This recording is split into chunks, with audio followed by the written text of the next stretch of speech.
अब देखिए प्रश्न क्रमांक 4 में क्या दिया है, यदि PA बराबर PB हो, ओके, हमें क्या दिया है, PA बराबर PB हो तथा A व B के निर्देशांक, A के निर्देशांक क्या है 2,0 और B के निर्देशांक है -2, 4 हो और P जो है y अक्ष पर स्थित हो, तब P के निर्देशांक ज्ञात कीजिए। अब देखिए हमें क्या दिया हुआ है, पहले प्रश्न को समझ लेते हैं। ओके, हमें जो है A और B के निर्देशांक दिया हुआ है। ओके, हम यहां से ले लेते हैं 1, 2, 4, 5। ओके, तो देखिए ये जो A का निर्देशांक है वो क्या है 2,0। 2 का मान क्या है x, यानी कि इस बिंदु पर होगा, और जो y का मान है इसमें से, है ना, उसका मान क्या है 0, यानी कि वो जो है मूल बिंदु, यानी कि इसी लाइन पर ही है। वो कहाँ पास है आपका, मूल बिंदु पर है ना। तो उसका मान क्या होगा 2, और दूसरा क्या दिया -2 और 4। तो -2 कहाँ होगा, -1, -2। ओके, -2 और 4, ठीक है। तो -1, -2 यहाँ पास लेंगे 1, 2, 3 और 4। तो -2 और 4 कहाँ पास होगा, लगभग आपका यहाँ पास होगा, ठीक है। यहाँ पास क्या होगा, -2 और 4 होगा। अब देखिए सबसे इंपॉर्टेंट, और P y अक्ष पर स्थित हो। ओके, अब P किस में है, P जो है y अक्ष पर है, यानी कि P जो है इस वाले अक्ष पर कहीं पास भी हो सकता है। हमें उस बिंदु का मान निकालना, कहाँ पास है ये, इस अक्ष पर है। तो जब P जो है x, जब P जो है y अक्ष पर होगा तो x का मान क्या होगा, x का मान होगा 0। क्या होगा, x का मान 0। जैसे कि यहाँ देखिए इस वाले में बिंदु A में क्या है, x जो है आपका x अक्ष पर है, यानी कि 2 के स्थान पर है, कौन सा, बिंदु A, और तो इसका y निर्देशांक क्या होगा 0। इसी प्रकार से जब बिंदु P y अक्ष पर स्थित है तो उसका x निर्देशांक क्या होगा, 0 होगा। ये समझ में आया सबको। तो चलिए अब देखिए हमें क्या क्या बिंदु दिए गए हैं। तो हमें बिंदु दिए गए हैं बिंदु A का मान कितना दिया हुआ है 2,0। ओके, और हमें बिंदु B का मान क्या दिया है, तो हमें बिंदु B का मान दिया हुआ है -2 और 4। ओके, अब हमें तीसरा बिंदु P दिया हुआ है, तो बिंदु P का मान क्या होगा, तो समझिए बिंदु P कहाँ है, y अक्ष पर स्थित है। तो जब भी कोई बिंदु किसी अक्ष पर स्थित होता है, तो किसमें है, y अक्ष पर है, तो इसके जो दूसरा अक्ष होगा उसका मान क्या होगा 0, यानी कि इसमें x अक्ष का मान क्या होगा 0। तो x अक्ष क्या होता है, पहले वाला बिंदु होता है, इसका मान क्या होगा 0, और दूसरा क्या है, y अक्ष पर स्थित है, जिसे हम y मान करके चलते हैं। क्या मानते हैं, y। ओके, तब p के निर्देशांक ज्ञात कीजिए। तो चलिए अब जो है p का निर्देशांक ज्ञात करते हैं। ओके, तो देखिए हमें प्रश्न में क्या दिया हुआ है, हमें प्रश्नानुसार क्या दिया है, PA बराबर क्या है, PB। ओके, यानी कि PA क्या है, PB के बराबर है। ओके, तो सबसे पहले हम इस PA का मान निकालते हैं। तो देखिए PA का मान क्या होगा, PA की, तो देखिए हमें बिंदु P का मान क्या है 0 और y, और A का मान क्या है 2 और 0। ओके, तो यहाँ से हम x और y का मान निकालते हैं। तो यहाँ से इस बिंदु P 0 y से x1 का मान क्या होगा, x1 का मान होगा आपका 0 और y1 का मान होगा ay। ओके, इसी प्रकार से यहाँ से x2 का मान क्या होगा बिंदु A से, तो x2 का मान होगा 2 और y2 का मान होगा 0। ओके, अब यहाँ से हम इस PA का मान निकाल सकते हैं। तो PA बराबर क्या होगा, PA बराबर होगा वर्गमूल x2 माइनस x1 का वर्ग प्लस y2 माइनस y1 का वर्ग। ओके, अब यहाँ से देखिए x2 का मान कितना है 2, तो होगा 2 माइनस x1 का मान क्या है 0, तो 0 का वर्ग प्लस y2 का मान क्या है 0 और y1 का मान क्या है y, तो माइनस y की घात 2।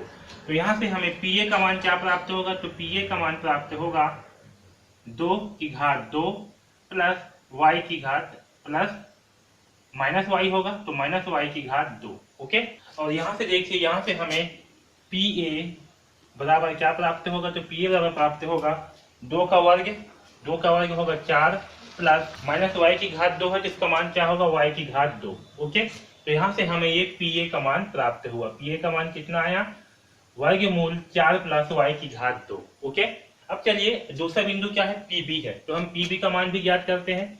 PB का मान, ओके, तो देखिए यहाँ पर बिंदु P क्या है, तो बिंदु P दिया हुआ है हमें 0, y, और बिंदु B का मान क्या दिया हुआ है हमें, तो बिंदु B का मान दिया -2 और 4। ओके, तो यहाँ से x1 का मान क्या होगा बिंदु P से, x1 का मान होगा 0 और y1 का मान होगा y। ओके, इसी प्रकार से बिंदु B से x2 का मान क्या होगा, तो होगा -2 और y2 का मान होगा 4। ओके, तो यहाँ से हम pb का मान जो है निकालेंगे। तो pb बराबर क्या होगा, pb बराबर होगा वर्गमूल x2 माइनस x1 का वर्ग प्लस y2 माइनस y1 का वर्ग। ओके, तो हम सारे मानों को इस फार्मूले पे रख देंगे। तो चलिए रख देते हैं। देखिए x2 का मान कितना है, -2, तो होगा -2 माइनस x1 का मान क्या है, 0, तो होगा -2 माइनस 0 का वर्ग प्लस y2 का मान क्या है, तो y2 का मान है 4, तो होगा 4 माइनस y1 का मान कितना है, तो है y इसकी घात 2। ओके, अब इसे हल करते हैं तो हमें क्या प्राप्त होगा, -2 है -0, तो क्या होगा -2, तो यहाँ होगा -2 की घात 2 प्लस 4 माइनस y की घात 2 है, तो ये आपका 4 माइनस y की घात 2 ही रहेगा। ओके, तो यहाँ पर देखिए ये जो है 4 माइनस y की घात 2 है, तो यहाँ से क्या होगा, 4 की घात 2 होगा, है ना। अब यहाँ पर देखिए यहाँ क्या है, 4 माइनस y की घात 2, तो ये आपका इस वाले फार्मूले पे आएगा, a माइनस b की घात 2 बराबर क्या होता है, a की घात 2 माइनस 2ab प्लस b की घात 2 होता है।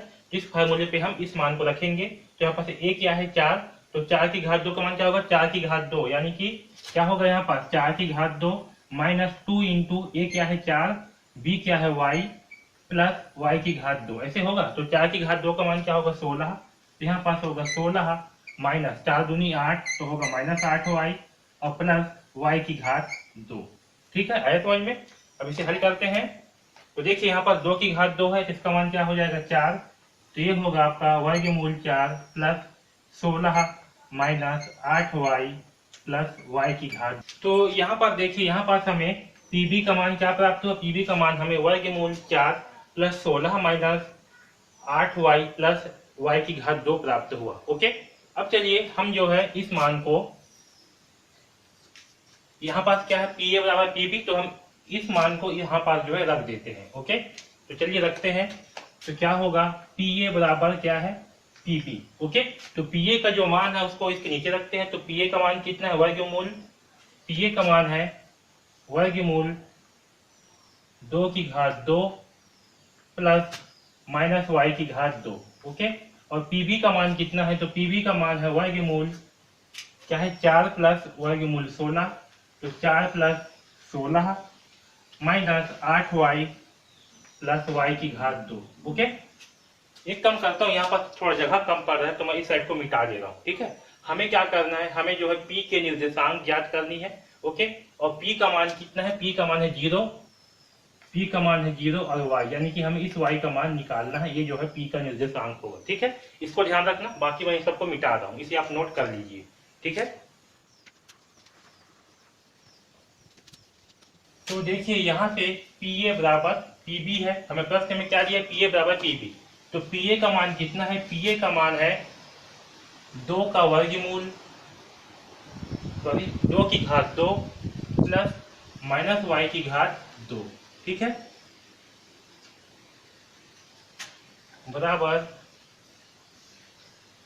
वर्गमूल 4 plus 16 minus 8y plus y की घात 2।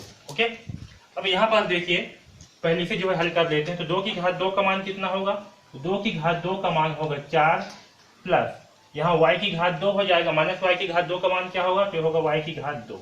ठीक है, अब यहाँ पर देखिए इस तरफ क्या होगा आपका 4 plus 16 minus 8y plus y की घात 2 होगा। अब देखिए यहाँ पास हम क्या करेंगे, दोनों पक्ष में हम वर्गमूल ले लेंगे, क्या करेंगे, वर्ग लेंगे, दोनों पक्ष में क्या करेंगे, वर्ग लेंगे।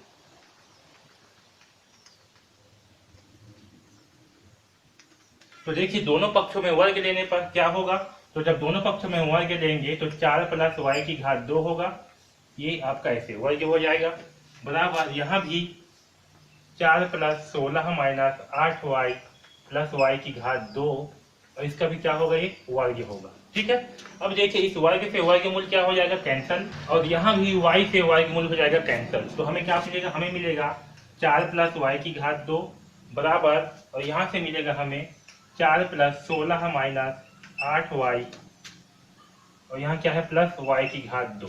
ठीक है, यहाँ तक सबको समझ में आया। अब नीचे का भी मैं मिटा दे रहा हूँ। तो देखिए यहाँ से जो है अब हम इन सारे मानों के पक्षांतर करते हैं। ओके, तो देखिए यहाँ से 4 माइनस इस 4 की तरफ पक्षांतर करेंगे तो क्या होगा, -4, और यहाँ से इस 8y को जो है इस तरफ पक्षांतर करेंगे तो क्या होगा प्लस 8y, ये माइनस 8y है तो क्या हो जाएगा प्लस 8y। ये y की घात 2 है, इसे भी इस तरफ पक्षांतर करेंगे तो क्या होगा, यहाँ पर प्लस y की घात 2 है और ये क्या हो जाएगा इस तरफ आने के बाद माइनस y की घात 2 बराबर इस तरफ क्या बचेगा 16 को इसी साइड जो है छोड़ देते हैं। ओके, हमने क्या किया 4 था, इस 4 को यहाँ पक्षांतर किए, क्या हो गया -4, ये माइनस 8y था, इसे पक्षांतर किए तो हो गया प्लस 8y और यहाँ पास y की घात 2 है, यहाँ y की घात 2 तो y की घात 2, इस y की घात 2 को पक्षांतर किए तो हो गया माइनस y की घात 2। अब देखिए प्लस 4 है माइनस 4 दोनों क्या हो गया कैंसल। ओके, यहाँ पास y की घात 2 है, यहाँ भी यहाँ प्लस y की घात 2, यहाँ माइनस y की घात 2, ये भी क्या हो गया कैंसल। तो यहाँ पास क्या बचा, यहाँ बचा 8y बराबर 16, क्या बचा 8y बराबर 16। तो यहाँ से हमें y का मान क्या प्राप्त होगा, तो y का मान प्राप्त होगा 16/8, 8 को यहाँ पक्षांतर करने पर क्या होगा बटे में आ जाएगा तो होगा 16/8 और 8 एकम 8, 8 दूनी 16। तो यहाँ से हमें y का मान क्या प्राप्त हुआ 2। ठीक है, y का मान जो है हमें 2 प्राप्त हुआ और हमें जो है इसमें p के निर्देशांक ज्ञात करनी है और p का मान कितना है, p का मान है 0, y, यानी कि p के निर्देशांक क्या होंगे, तो p के निर्देशांक होंगे 0, y, y का मान कितना, y का मान है 2 तो y का मान रखेंगे 2। तो ये जो है हमारा p का निर्देशांक होगा। ओके, तो p के निर्देशांक क्या होंगे, तो p के निर्देशांक होंगे 0, 2। ठीक है, ये हमारा आंसर। ठीक है, तो इस प्रकार से जो है हम इस प्रश्न क्रमांक 4 को हल करेंगे। ओके।